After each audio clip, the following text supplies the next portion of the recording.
Hello everyone. हामी चाहिँ अहिले मोटिभेसन एन्ड पर्फर्मेन्सको कुराहरूमा छौँ होइन। अब योभन्दा अगाडि चाहिँ हामीले मोटिभेसनको थ्योरीको कुराहरू गरेका थियौँ र मोटिभेसन एन्ड पर्फर्मेन्स भनेको त अब हामीले बुझि नै हाल्छौँ होइन। मोटिभेसनलाई चाहिँ हामीले अगाडिको क्लासहरूमा पनि डेफिनेसन दिइसकेका छौँ। के हो त मोटिभेसन भनेको? एउटा प्रोसेस हो जसले चाहिँ इन्सपायर गर्ने, इनर्जाइज गर्ने र इन्डिभिजुअलको पर्फर्मेन्सलाई चाहिँ राम्रो बनाउने कामहरू गर्छ होइन। पर्फर्मेन्स भनेको चाहिँ काम हो होइन। त्यसै गरी मोटिभेसन भनेको चाहिँ इन्सपायर गर्ने, इनर्जाइज गर्ने हो। अब एउटा म्यानेजर्सलाई अथवा एउटा इम्प्लोइजलाई चाहिँ के हुनुपर्छ त भन्दा मोटिभेसन भनेको चाहिँ एकदम इम्पोर्टेन्ट प्र्याक्टिस हो होइन। It is a important practicing for managers because motivation tools provide them various ways and techniques of motivating people होइन। अब म्यानेजर्सलाई चाहिँ इम्प्लोइजहरूलाई मोटिभेट गर्नको लागि के दिँदो रहेछ त? एउटा टेक्निक्स प्रोभाइड गर्दो रहेछ, धेरै माध्यमहरू चाहिँ उसले दिँदो रहेछ भनेर भनेको छ है। अब पर्फर्मेन्सको कुराहरू गर्दाखेरि पनि त्यही हो। पर्फर्मेन्स भनेको चाहिँ doing a job in a actual work environment effectively होइन। एक्चुअल वर्किङ इन्भाइरोमेन्टमा अथवा काम गर्ने वातावरणहरूमा चाहिँ कामहरू इफेक्टिभली गरिन्छ होइन, लगनशीलताले गरिन्छ भने त्यस्तो खालको प्रोसेसलाई हामीले पर्फर्मेन्स भनेर भन्छौँ। पर्फर्मेन्स भनेको चाहिँ कस्तो खालको काम भएको छ भनेर बुझाउँछ है यसले। अब नराम्रो काम भएको छ भने नराम्रो ब्याड पर्फर्मेन्स हुनसक्छ, राम्रो काम भएको रहेछ भने गुड पर्फर्मेन्स हुनसक्छ होइन। त्यसरी चाहिँ हामीले लिन सक्छौँ। अब मोटिभेसन र पर्फर्मेन्समा कस्तो खालको रिलेसनसिप हुन्छ भनेर पनि भन्न सकिन्छ होइन। जस्तो यो चाहिँ एउटा पोजिटिभ रिलेसनसिप हुन्छ। मोटिभेसन भयो भने पर्फर्मेन्स राम्रो हुन्छ, मोटिभेसन भएन भने पर्फर्मेन्स नराम्रो हुन्छ अथवा पर्फर्मेन्स चाहिँ लेस हुन्छ भनेर भन्न सकिन्छ। पोजिटिभ रिलेसनसिप भनेको चाहिँ त्यही नै हो है त। ल अब positive relationship between motivation and job performance is shown भनेर भनेको छ। जस्तै एउटा हाम्रो मोडलहरू छ होइन। मोडल्स अनुसार चाहिँ के छ त? फर्स्टमा चाहिँ ऱ्यासनल म्यान मोडेल। अब ऱ्यासनल म्यान मोडेल भनेको चाहिँ के हो त भन्दा job performance design by considering reward and punishment. Reward र पनिसमेन्टबाट जब पर्फर्मेन्सलाई डिजाइन गरिन्छ अथवा यसलाई क्रिएट गरिन्छ भने त्यस्तो खालको प्रोसेसलाई हामीले ऱ्यासनल म्यान मोडल भनेर भन्छौँ। पनिसमेन्ट र रिवार्ड चाहिँ एउटा की भेरिएबल हो जसले चाहिँ के गर्छ त हाम्रो यो मोडललाई चाहिँ अब मोटिभेसन गर्ने एउटा रिलेसनसिप जनाउँछ। जस्तै मोडेलमा के हुन्छ त? पहिला रिवार्ड हुन्छ, रिवार्ड एन्ड पनिसमेन्ट। त्यसै गरी इम्प्रुभमेन्ट अफ जब पर्फर्मेन्स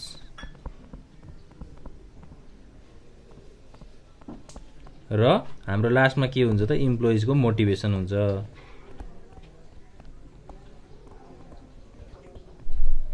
ल यो तीनटा स्टेप्सलाई फलो गरेर अथवा यो तीनटा स्टेपसँग चाहिँ हाम्रो ऱ्यासनल म्यान मोडलले चाहिँ काम गरिरहेको हुन्छ भनेर भन्न सक्छौँ।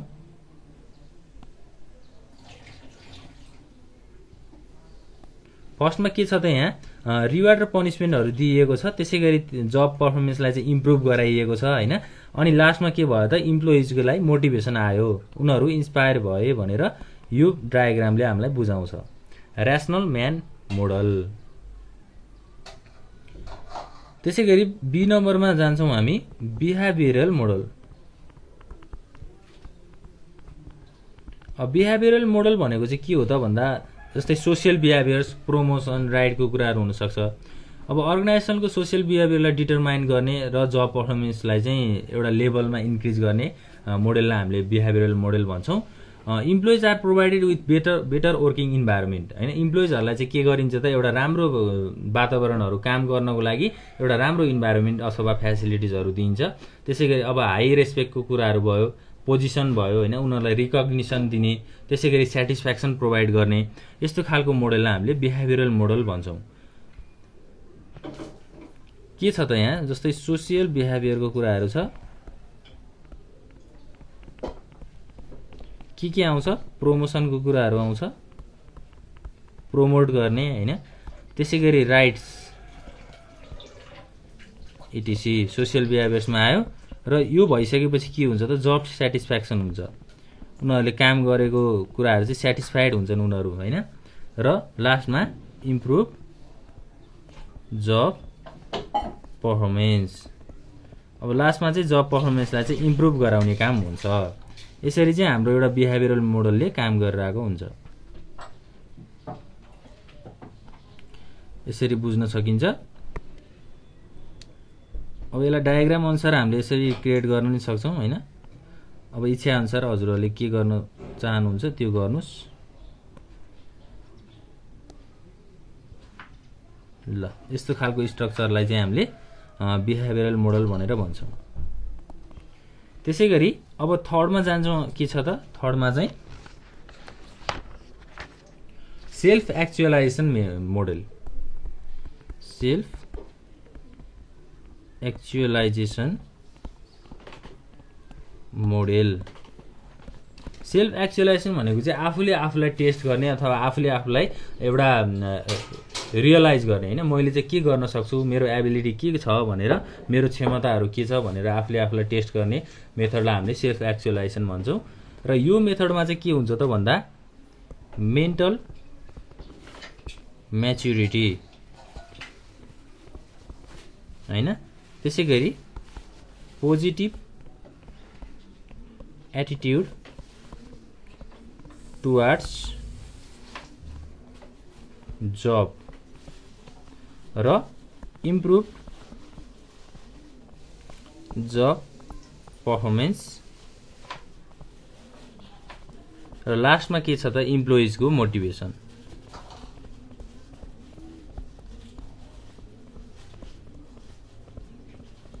यस्तो खालको स्टेप्सहरु फलो गरेर हाम्रो सेल्फ एक्चुअलाइजेसन मोडलको चाहिँ कामहरु भइरहेको हुन्छ।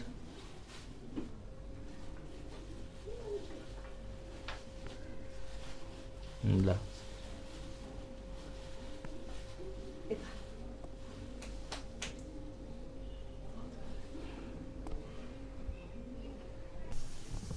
ल अब सेल्फ एक्चुअलाइजेसन मोडलको पनि हाम्रो कुराहरु यति नै हो।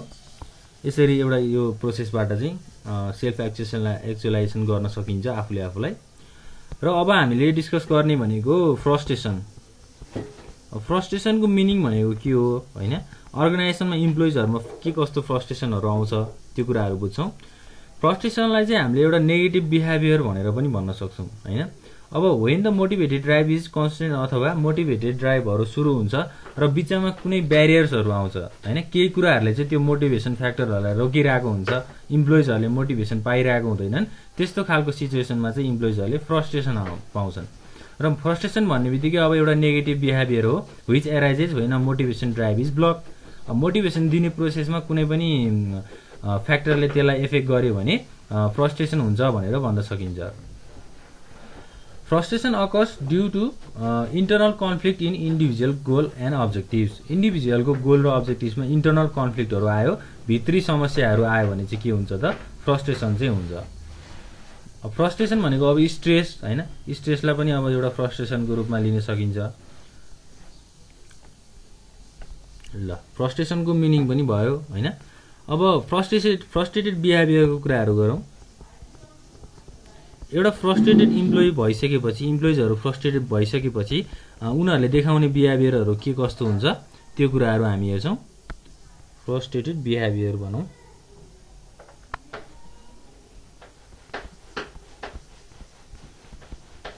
जस्तै नम्बर 1 मा के छ त एग्रेसन। एग्रेसन भनेको चाहिँ के हो त भन्दा it means expressing a negative behaviour हैन। कसैप्रति एउटा नेगेटिभ बिहेभियर अथवा नकारात्मक बानी व्यवहार देखाउनु, एक्सप्रेस गर्नुलाई चाहिँ हामीले एग्रेसन भनेर भन्छौं। It leads to an unpleasant behaviour of the individual हैन। यसले चाहिँ के गर्दो रहेछ त एउटा बिहेभियर, एउटा इन्डिभिजुअलको बानी व्यवहार चाहिँ नराम्रो बानी व्यवहार चाहिँ देखाउँदो रहेछ। जस्तै अब फिजिकल र मेन्टल हुन सक्छ यो चाहिँ हैन। फिजिकल बिहेभियर पनि हुन सक्छ, मेन्टल बिहेभियर पनि हुन सक्छ। त्यो कुराहरु भयो एग्रेसन। त्यसैगरी सेकेन्ड नम्बरमा के भन्न सक्छौं त हामी विथड्रअल्स। विथड्रअल्स भनेको चाहिँ के हो त विथड्रअल्स भित्र चाहिँ अब behaviours the frustrated employees try to avoid the root cause of frustration. अब फ्रस्ट्रेसन किन भइरहेको छ भनेर त्यो रुट कज हुन्छ नि एउटा जुन कारण हुन्छ त्यो कारणलाई चाहिँ उनीहरुले एभोइड गर्छन् अथवा त्यो कारण देखाउन चाहदैनन् भनेर भनेको छ विथड्रअल्समा। जस्तै उनीहरू चाहिँ अब फ्यान्टासी, रिग्रेसन हैन, त्यसैगरी रेजिग्नेसन, फ्लाइट यस्तो खालको एक्टिभिटिजहरुमा इन्गेज भएर उनीहरूले त्यो कुराहरूलाई एभोइड गर्छन् भनेर भनेको हो। त्यसैगरी थर्ड नम्बरमा अब के छ त फिक्सेसन। फिक्सेसन भन्ने बित्तिकै के हो त भन्दा when frustrated employee shows repeatedly the same behaviour हैन। फ्रस्ट्रेटेड इम्प्लोइ अथवा फ्रस्ट्रेटेड कामदारले चाहिँ के गर्छ त एउटै बानी चाहिँ बारम्बार दोहोऱ्याइरहन्छ time and again even though there is no possibility of achieving any output. त्यो बानी बेहोरा दोहोऱ्याइरहनुको कुनै पनि आउटपुट छैन अथवा कुनै पनि रिजल्ट छैन, तर त्यो कुराहरू उनीहरूले देखाइरहन्छन् भने त्यस्तो खालको कुराहरूलाई हामीले फिक्सेसन भनेर भन्छौँ। र फोर्थ नम्बरमा अब कम्प्रोमाइजको कुराहरू आउँछ। अब कम्प्रोमाइज भनेको चाहिँ के हो त, यो चाहिँ एउटा concern with searching for alternatives. Alternatives भनेको अब अरू धेरै तरिकाहरू चाहिँ खोज्ने हैन। अब फ्रस्ट्रेटेड इम्प्लोइले चाहिँ अब फरक फरक तरिकाबाट कसरी कम्प्रोमाइज गर्न सकिन्छ, एउटा मिलेर काम गर्न सकिन्छ, त्यो कुराहरू त्यस्तो खालको बिहेभियरलाई चाहिँ हामीले कम्प्रोमाइज भनेर भन्छौँ। अब यो भयो हाम्रो फ्रस्ट्रेटेड बिहेभियर भित्र डिफेन्सिभ बिहेभियरको कुराहरू। यो कुराहरू चाहिँ हाम्रो डिफेन्सिभ बिहेभियरमा आउँछ। अब अर्को के छ त भन्दा कन्स्ट्रक्टिभ बिहेभियर। कन्स्ट्रक्टिभ बिहेभियर भित्र चाहिँ एउटा प्रब्लम सल्भिङ छ, अर्को रिस्ट्रक्चरिङ।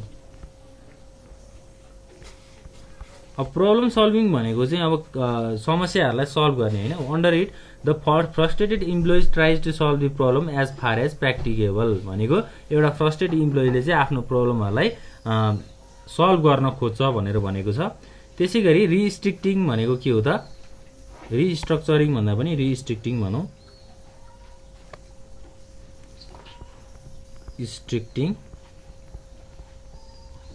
रिस्ट्रिक्टिङ भनेको चाहिँ concern with finding out the alternative way of achieving the goal भनेको अब फ्रस्ट्रेसन भए पनि अर्को तरिका अथवा अर्को माध्यम खोज्ने, अर्को माध्यम चाहिँ फाइन्ड आउट गर्ने प्रोसेसलाई हामीले रिस्ट्रिक्टिङ भनेर भन्दो रहेछौँ हैन। जस्तै इक्जाम्पलमा लिन सकिन्छ transferring from the hard work asking additional reward for additional work भनेको धेरै कामहरू अथवा हार्डवर्क गरियो भने त्यसै अनुसार चाहिँ रिवार्डहरू माग्ने, थप रिवार्ड मलाई चाहियो भनेर भन्ने एउटा रिस्ट्रिक्टिङ प्रोसेसलाई हामीले कन्स्ट्रक्टिभ बिहेभियर भित्र हेर्छौँ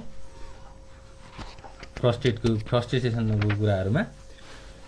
अब फ्रस्ट्रेसनको कजहरू के कस्तो छ त्यो पनि डिस्कस गरौँ। Causes of frustration. फ्रस्ट्रेसन किन हुन्छ त, जस्तै फर्स्टमा छ लिमिटेड रिसोर्स।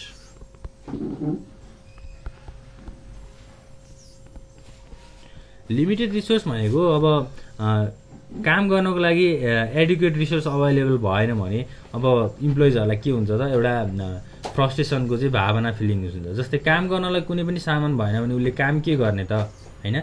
जस्तै अब उसले एउटा सामान प्रोडक्सन गर्दैछ, त्यहाँ चाहिँ मेसिनहरू छैन हैन, जस्तै बिजुलीको लाइटको फेसिलिटीहरू छैन। त्यस्तो भयो भने के हुन्छ त, त्यहाँ एउटा फ्रस्ट्रेसन आउँछ। उसले अब इम्प्लोइजले काम गर्न पाउँदैन, काम गर्न नपाइसकेपछि उसलाई फ्रस्ट्रेसन हुन्छ। अब उसको आउटपुट पनि देखिँदैन काम गर्न नपाइसकेपछि। लिमिटेड रिसोर्सको कुराहरू भयो। त्यसैगरी सेकेन्ड नम्बरमा अनक्लियर रिलेसनसिप।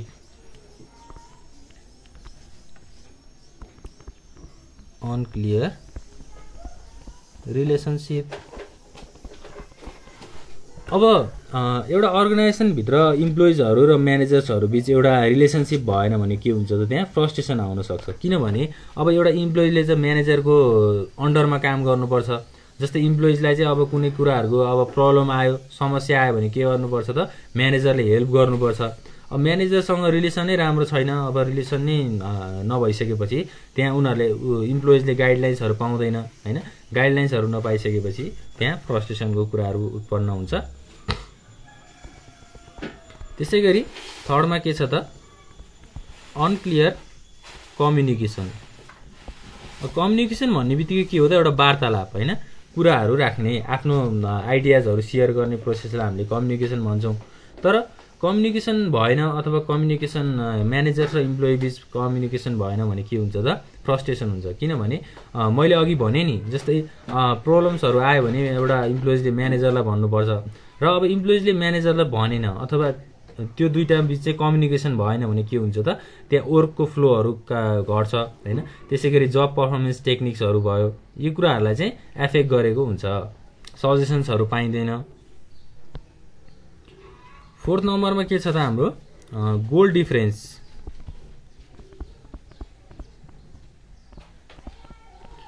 अब गोल डिफरेन्स भनेको चाहिँ के हो त भन्दा अर्गनाइजेसनमा चाहिँ अब इन्डिभिजुअलहरूको फरक फरक गोलहरू हुनसक्छ, अब्जेक्टिभहरू हुनसक्छ हैन। अब सबैको फरक आवश्यकता निड्सहरू हुनसक्छ, वान्ट्स हुनसक्छ, उनीहरूको इच्छा हुनसक्छ, जसले गर्दा के ल्याउँछ त फ्रस्ट्रेसन ल्याउँछ इम्प्लोइमा। त्यसैगरी भी नम्बरमा 5औं नम्बरमा के छ त ल्याक अफ हार्मोनी। हार्मोनी भएन भनेको अब इन्डिभिजुअल र अर्गनाइजेसनको गोल हार्मोनी भनेर भन्न सक्छौँ। हार्मोनी गोल अथवा अब्जेक्टिभ्स। अर्गनाइजेसनको अब्जेक्टिभ्स के हुन्छ त अर्गनाइजेसनको टार्गेट के हुन्छ त्यो अनुसार अब हार्मोनी भएन, रिलेसनसिप बनेन भने फ्रस्ट्रेसन आउन सक्छ। त्यसैगरी अब 6 नम्बरमा के हुन्छ त ल्याक अफ इम्प्लोइज पार्टिसिपेसन। अब इम्प्लोइको पार्टिसिपेसन भएन कुनै पनि एक्टिभिटिजहरुमा हैन। पार्टिसिपेसन भनेको चाहिँ एउटा राम्रो पार्टिसिपेसन भयो भने के हुन्छ त बिजनेसको पर्सपेक्टिभ अथवा बिजनेसको प्रोडक्टिभिटीहरु बढ्छ। अब इम्प्लोइजहरु चाहिँ डिसिजन मेकिङ प्रोसेसमा पनि पार्टिसिपेट हुन पाएनन् हैन, उनीहरुले चाहिँ गाइडलाइन्सहरु लिन पाएनन्, सजेसन्सहरु लिन पाएनन् भने के हुन्छ त त्यहाँ फ्रस्ट्रेसन आउन सक्छ हैन। इम्प्लोइजहरु मोटिभेट हुँदैनन्, मोटिभेट नहुने बित्तिकै के हुन्छ त फ्रस्ट्रेसन हुन्छ। यो चाहिँ एउटा फ्रस्ट्रेसन कसरी हुन्छ भनेर एउटा कजको कुराहरु हामीले डिस्कस गरिसकेका छौं। अब त्यो फ्रस्ट्रेसनलाई कसरी रिड्युस गर्न सकिन्छ त रिडक्सन अफ फ्रस्ट्रेसन, त्यसलाई कसरी ओभरकम गर्न सकिन्छ भन्ने कुराहरु हामी डिस्कस गर्छौं। जस्तै फर्स्टमा हामीले के गर्नुपर्छ त job design and work management. Job designing गर्ने र वर्कलाई म्यानेज गरिसकेपछि के हुन्छ त इम्प्लोइजहरु बीच चाहिँ एउटा राम्रो एक्टिभिटिज अथवा काम गर्ने वातावरण बन्छ। त्यो बनिसकेपछि हाम्रो फ्रस्ट्रेसनहरु चाहिँ कम हुन्छ। जस्तै it helps to assign appropriate roles and responsibilities. कुनै पनि इन्डिभिजुअल्सहरुलाई चाहिँ रोल्स र रेस्पोन्सिबिलिटिजहरु चाहिँ यसले के गर्छ त असाइन गरिदिन्छ जब डिजाइनले हैन। त्यसैगरी right people at right place भनेको एउटा राइट ठाउँमा चाहिँ राइट इम्प्लोइजलाई राख्ने। जस्तै अब एचआर डिपार्टमेन्ट अथवा प्रोडक्सन डिपार्टमेन्ट छ भने त्यो प्रोडक्सन डिपार्टमेन्टमा त्यही अनुसारको इम्प्लोइजहरुलाई त्यहाँ लगाउने हैन। त्यसैगरी उनीहरुको नलेज, स्किल्स, एबिलिटिज अनुसार उनीहरुलाई काम लगाउने। यस्तो खालको भयो भने के हुन्छ त उनीहरु आफ्नो फिल्डमा राम्रोसँग काम गर्न सक्छन्। त्यसैगरी अब effective recruitment, selection and training. अब रिक्रुटमेन्टहरु इफेक्टिभली गर्ने, सेलेक्सन इफेक्टिभली गर्ने र उनीहरुलाई ट्रेनिङहरु पनि राम्रोसँग प्रोभाइड गर्ने। जस्तै रिक्रुटमेन्ट भनेको राम्रो क्यान्डिडेटलाई छान्ने हैन, राम्रो क्यान्डिडेटलाई चाहिँ अब फर्म फिलअप गराउने, एप्लाई गर्न लगाउने। त्यसैगरी सेलेक्सन राम्रोसँग गर्ने, एउटा टेक्निकल र एउटा अर्गनाइजेसनल स्किल भएको क्यान्डिडेटलाई चाहिँ सेलेक्ट गर्ने, उनीहरुलाई त्यही अनुसारको ट्रेनिङहरु दिने हैन। यो प्रोसेसहरु भयो। यसले गर्दा चाहिँ फ्रस्ट्रेसनमा रिडक्सन आउन सक्छ। त्यसैगरी इफेक्टिभ कम्युनिकेसन। अब म्यानेजर्स र इम्प्लोइजहरु बीच चाहिँ एउटा राम्रो कम्युनिकेसन, एउटा वातावरण क्रिएट गर्ने हैन। उनीहरुले अब इम्प्लोइजहरुले आफ्नो आइडियाजहरुलाई शेयर गर्न पाउन्, त्यही अनुसार चाहिँ म्यानेजरले उनीहरुलाई अब फिडब्याक, सजेसन्सहरु दिन सकुन्। यो कुराहरु भयो। त्यसैगरी अब पार्टिसिपेटिभ म्यानेजमेन्ट